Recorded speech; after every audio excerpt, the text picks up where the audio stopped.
আজকে আমরা শিখব যে কিভাবে আর্মল স্টেটের গ্রেডিং করতে হয়। আর আর্মল স্টেটের গ্রেডিং করার জন্য প্রথমে আমরা F1 এ যাব। F1 এ যাওয়ার পরে এখান থেকে একটা বেজিয়ার লাইন টানবো। এখানে আমরা বেজিয়ার লাইন টানার পরে এখন F6 এ যাব। যাওয়ার পরে এখানে দেখেন প্যাকিং, আমরা এই শোল্ডার পয়েন্টে একটা প্যাকিং করব। প্যাকিং করার পরে এখানে আমরা কন্ট্রোল ধরবো। কন্ট্রোল ধরার পরে দেখেন DDX এর গ্রেডিংগুলো আমরা 0 করে দিব। এখন দেখব যে আমাদের আর্মল স্টেটের গ্রেডিং কত আছে। আমরা যদি একটু মেজারমেন্ট চেক দিই তাহলে দেখতে পারবো। দেখেন আমাদের বড় সাইজের দুইটা হলো আর্মল স্টেটের গ্রেডিং হলো 0.5। তাহলে আমরা আগে বড় সাইজের গ্রেডিংটা করি। বড় সাইজের গ্রেডিং হলো কত? 0.5। এখন দেখব যে ছোট সাইজের গ্রেডিং কত আছে। ছোট সাইজের গ্রেডিং দুইটা দেখেন আছে হলো 1। তাহলে এখন আমরা ছোট সাইজের গ্রেডিংটা করব 1। এখন দেখেন আমাদের আর্মল স্টেটের গ্রেডিং কিন্তু আমাদের শেষ। এখন দেখব যে আমরা যে গ্রেডিংটা করলাম আমাদের গ্রেডিংটা ঠিক আছে কিনা সেটা তো আমাদের চেক দিতে হবে, তাই না?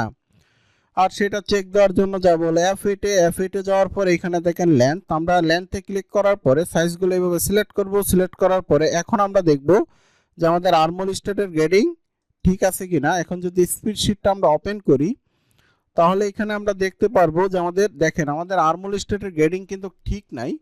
এখানে আমাদের গ্রেডিং দরকার হলো বড় সাইজের গ্রেডিং দরকার হলো 0.5। এখানে কিন্তু গ্রেডিং বেশি আছে। তাহলে আমরা কি করব, আবার এখানে কন্ট্রোলে ক্লিক করার পরে আমরা এখানে যদি গ্রেডিং করে দেই 0.39 তাহলে হয়তোবা আমাদের গ্রেডিংটা ঠিক হইতে পারে। এখন যদি আমরা F8 এ যাই, যাওয়ার পরে আবার আমরা লেন্থ নিব। নেওয়ার পরে এখান থেকে আমরা দেখেন আমাদের কিন্তু গ্রেডিং আর অল্প একটা গ্রেডিং সমস্যা 0. এটা যদি 38 করি তাহলে কিন্তু আমাদের আর কোনো গ্রেডিং এর সমস্যা থাকার কথা না।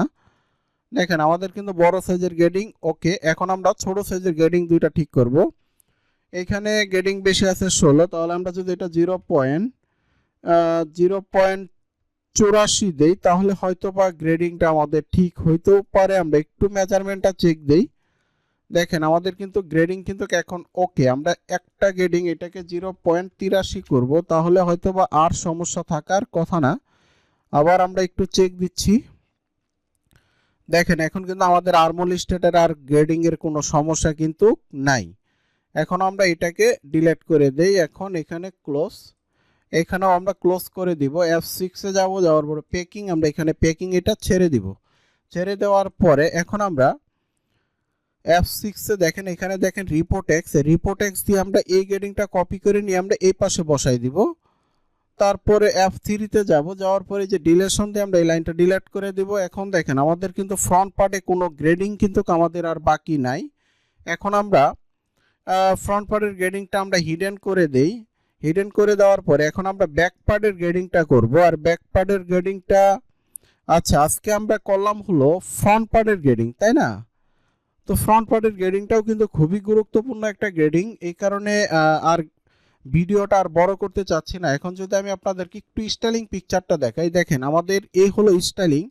আমাদের কিন্তু মোটামুটি সম্পূর্ণ গ্রেডিংও কিন্তু করার কাজ কিন্তু আমাদের শেষ। এখন শুধুমাত্র আমাদের বাকি আছে হলো ব্যাক পার্টের গ্রেডিংটা। তো আমরা ব্যাক পার্টের গ্রেডিংটা আমরা এর পরের পর্বে শিখব।